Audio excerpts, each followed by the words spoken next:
Hi guys. So ngayon na everything just sink in just at this moment. I was in total shock.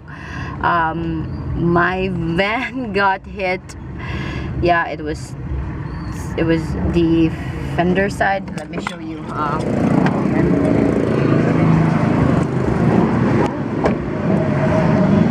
And it's totally broken, but only this part here, not this one, and this one is good. It's broken too. Yeah, this is really hardwood. I mean double. See, yun lang.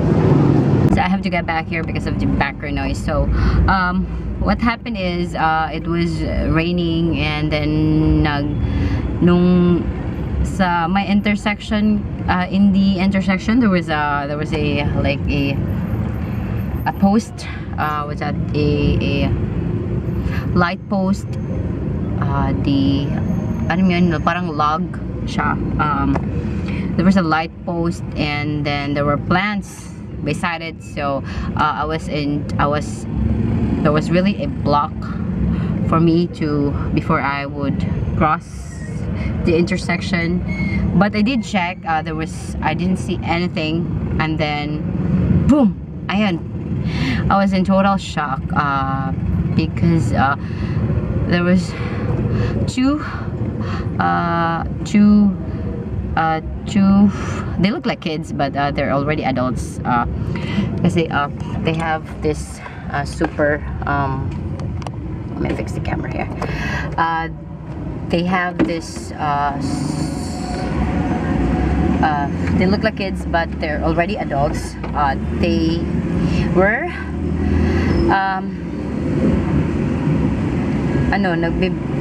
may benta silang, they were in a hurry. It was raining. They were in a hurry. They tried to move past me, but then they got hit by the van in there. The police says it's a fender. I don't know what's that called. He says it's a fender, but they were on the road. I mean, they were lying down. So I was a bit shocked as to what happened. So they hit me while I was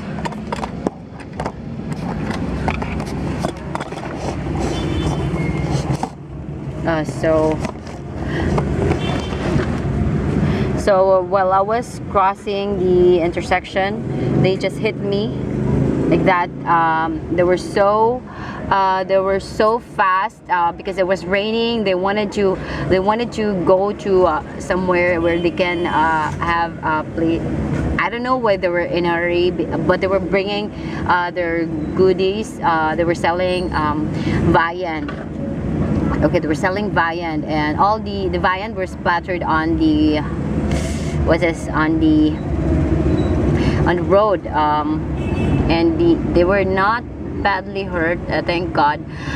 But what happened is ano yung nakakainis kasi I was shocked, but then when I noticed the poor kid was being dragged. I mean, it was sabi nung tao, may mga taong we were surrounded by people, or I don't know, there was a car behind me, and then there was also, because it was an intersection, they told the kid na bangon ka dyan, na ano ka lang naman, na natumba ka lang, wala lang yan, parang ganun. Then I immediately went out of the van, because why are they moving? I mean, we're not supposed to move if there's an accident, right? We have to wait for the police. But then the police they move, and then they move the motorcycle, and then I was like, oh my God. And so I move as well, and then they said arregluhin nyo na lang. But then they were hurt, and I don't want it to come back to me that I hit and run them, hit over them. I hit and what I call that one, na hit and run ko sila. Ayokong ganun. So I told them, let's go to the city health and let's go to the police. Let's just report what happened, and that's it. So we went to, I took them to the city health. They have minor cuts, thank God, and it's a good thing they're wearing their helmet, and also their motorcycle's badly broken, but I wasn't hurt, but I was more concerned of them. Though they didn't have any license, I didn't pressure them. They were so afraid. I don't know, they were so afraid because they didn't have a license and they don't have a registration. They don't have documents for the motorcycle, so they were so scared. Yeah, they were so scared, and that na ma-impound yung motor. They're being scared. I can feel that they were scared, but then I told them, oh, wag kayong mag-alala, hindi ko naman ipapa-impound yung motor. I just want this document. I just want na ma-document to sa police para hindi nyo ako balikan kung anong mangyari sa inyo, or para hindi sabihin na hit and run ko kayo, or at saka really right now I'm saving a lot and I don't want these extra expenses. So I when we were settled at the police station, it's good thing, mabait naman yung mga batang yon. Na feel ko na I think they needed the money more than I do. They needed money more than I do, but I really don't have anything. I mean, I'm saving up for something, not that, I mean, it's gonna cost me a lot to I hope they would understand. But then I didn't pressure them. I just told them na well, the police after the police tried to get our statements, he said, kasalanan mo kasi sa gilid kung sa, if it was on the, if I hit them, what's gonna be broken is my front, the front base. I don't know what they call that, but it was on the side, so you hit them. And then they also admitted to the police that they were in hurry because it was raining. And then me, I really didn't see them because there was a log.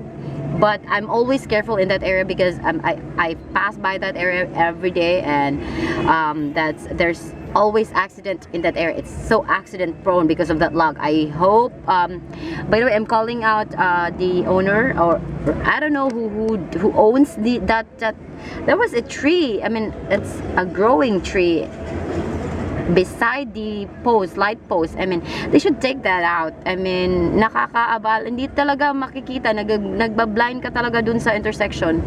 So na-prevent sana yun, kasi mahina lang talaga ako magpatakbo, especially pag ganun intersection.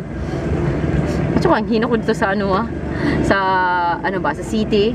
So ayan, a good thing mababait naman sila. Ayoko sila, naawa naman ako sa kanila kasi I know how hard it is. My sister, she also didn't have a license when she hit a van, and I hated that. I mean, do kasalanan niya kasi nag-stop ulit yung nag-stop bigla yung sasakyan. Hindi niya kasalanan kasi nag-stop bigla yung sasakyan, but since wala siyang lisensya, siya yung pinagbayad. It's how unfair it is, but we understand. So we took the blame for it. She took the blame and she paid, but then we found out the owner actually used his insurance from the and just I think he's trying to extort money from my sister, but my sister already promised areglo nila sa police, so hindi na yun mababako. Tapos para daw yun hindi ma-impound yung motor niya. She was threatened. What I experienced it, I saw how my sister was so frightened. She was threatened that, oh, if you're not gonna pay, we're gonna impound your motorcycle, or we're gonna file a case against you. Like, she was so scared. I felt that, and I want to assure her that they're just bluffing you. Like, what would they? They're just asking for a 10K, and ano bang magagastos sa pag nagkaso sila, 'di ba? Sobra 10k 'yun. I mean, I told her he's just bluffing you to extort money from you. But then she was so scared. I can't make her listen to me not to I know. But anyway, I was settled. So I had that experience where my sister was so fucking scared, and I didn't want it to happen to those kids. So I talked them out like an ate, like okay lang yan, hindi ko kayo ipapa-impound, ano lang, talagang I don't have money for this at the moment, pero hindi ko naman kayo force. But a good thing is yung kasama ng nagda-drive, dalawa kasi sila tapos yung isa nagdadala nung mga viand na pangninda nila. They were in a hurry kasi nag-deliver sila sa DepEd. Ayun, sabi niya, I have a tito. I told them, hindi naman ako maselan. I'm not, as long as at least ma-fix siya, hindi siya, okay lang siya, hindi ako maselan sa trabaho ng kasi may mga scratches na naman yung van ko nung when I started driving, and also when my cousin used the van, he also scratched it. So basically hindi talaga ako maselan, and though I love this van, salamat. I was I was lost. So I felt I know how scared they are, but I told them, don't be scared. I mean, I always talk to them like an ate that we're just gonna file this so it will be documented, and then I want to make sure that you are okay. I made sure that they're okay. I mean, he's not dizzy. Yes, I was really scared because he was lying in the road. I mean, because he that fender, I mean, sabi ng police, I don't know what that's called, that part where he got hit, that's really the hardest part of this van. I mean, it's super hard. It's double. Sorry. I mean, according to the mechanic, that's double. I don't know, metal or something. So when he hit that, they were so fast. I mean, talagang sila na talaga sila, tumilapon talaga sila, and everything here was ano nang nangyari dito sa loob, I don't know. But anyway, yun nga, I want to